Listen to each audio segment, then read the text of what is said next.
오징어 한 마리가 사람에게 붙잡혔습니다. 그리고 그 오징어는 통째로 숯불 위에 올려졌는데 오징어는 그 뜨거운 숯불 위에서 몸부림치며 그 뜨거움에 쪼그라들며 이렇게 말했습니다. 아파, 아파, 아파!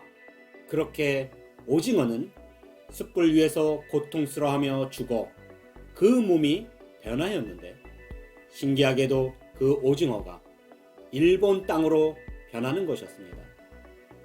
이와 같이 앞으로 일본에 상상도 못할 큰 재앙이 있을 것입니다. 또 어떤 남성 4명이 여행을 가려고 차에 올랐는데 내가 보니 앞좌석에는 중국인과 러시아인이 앉았고 뒷좌석에는 한국 사람이 앉았는데 나머지 한 사람이 보이지 않아 어디에 탔나 보았더니 트렁크에 실려 있었습니다. 그 트렁크에는 키 작은 일본 사람이 뒷좌석이 있음에도 앉지 못하고 트렁크에 실린 모습이었는데 일본이 위로는 러시아를 향해 자기네 땅이라고 우기고 아래로는 중국을 향해 자기네 땅이라고 우기며 옆으로는 한국을 향해 독도가 자기네 땅이라 우기므로 그 3사람이 일본 사람을 자리에 앉지 못하게 하고 트렁크에 실은 모습이었습니다. 그런데 그 여행길을 보니 울퉁불퉁한 비포장길이었고 좌석에 앉은 중국, 러시아, 한국은 그래도 견딜만 했지만 일본은 트렁크에 짐처럼 실려 무척 고통을 당하고 있었습니다. 이와 같이 일본은 많은 만행을 저지르고도 지금까지 반성하지 않고 주변 나라들과 땅을 가지고 영역 다툼을 하는 못된 나라이기에 그들에게 큰 재앙이 있을 것입니다. 또 하나의 댐을 보았는데 그 댐은 한국과 일본이 함께 건설한 댐이었습니다. 그리고 그 댐은 일본에 지어진 댐으로 보였는데 조금씩 그 댐에 금이 가기 시작했습니다. 그렇게 금이 가고 물이 새고 있었는데 그것을 보고도 일본은 방치하고 있었습니다. 그 이유가 한국과 함께 건설했다는 이유로 그 댐이 붕괴되기를 그냥 방치하는 모습이었습니다. 그렇게 일본은 자존심으로 인하여 댐을 보고도 방치했고 댐이 무너지는 날에 큰 재앙이 닥친 모습이었습니다.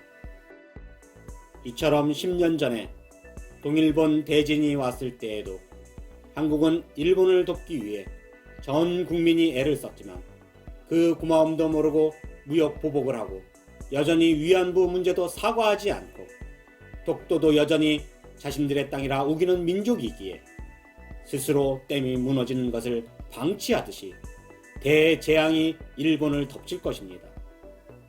또 CF 광고를 촬영하는 것을 내가 보았는데 무엇을 광고하기 위해 촬영하나 보았더니 한 사람이 황당하게도 쌀을 씻으며 쌀뜨물 하며 쌀뜨물을 광고였습니다. 그리고 계속 NG가 났는데 그는 수없이 쌀을 씻어 그 쌀뜨물을 버리며 쌀뜨물, 쌀뜨물, 쌀뜨물, 쌀뜨물을 이런 식으로 수없이 반복하며 외치고 있었습니다. 이처럼 버리는 쌀뜨물을 여러 모습으로 광고하듯이 일본은 하나님께서 여러 모습으로 버리는 나라, 철저히 버려지는 민족이 될 것입니다. 또 편의점으로 가는 2사람을 보았는데 그들은 편의점을 가며 걱정하는 모습이었습니다. 그리고 내가 그들이 무엇을 걱정하며 편의점을 찾아가는가 보았더니 그곳에는 만두가 있을까 하며 가고 있었고 이미 여러 곳을 돌아다녔음에도 만두 하나를 얻지 못한 모습이었습니다. 이와 같이 일본은 큰 재앙을 만나게 될 것이며 그 재앙으로 인하여 식료품 구하기도 어려워질 것입니다.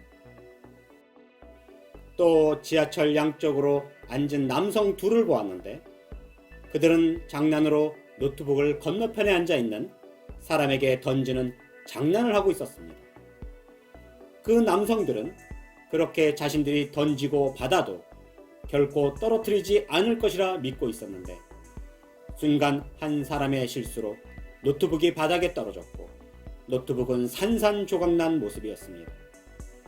이처럼 미련한 두 남성과 같이 일본은 자신들의 전자산업이 결코 무너지지 않을 것이라 볼 것입니다. 그러나 그 자존심과 고집으로 대재앙이 닥치면 일본은 스스로 망할 것이며 회복되지 못할 것입니다. 곧 일본은 큰 재앙을 만날 것입니다. 동일본 대지진보다 더 심각하고 회복되지 못할 만큼 큰 타격을 받게 될 것입니다. 나는 당신이 앞으로 이러한 일본 대지진을 볼 때에 하나님께서 그들을 심판하셨음을 알기를 원합니다.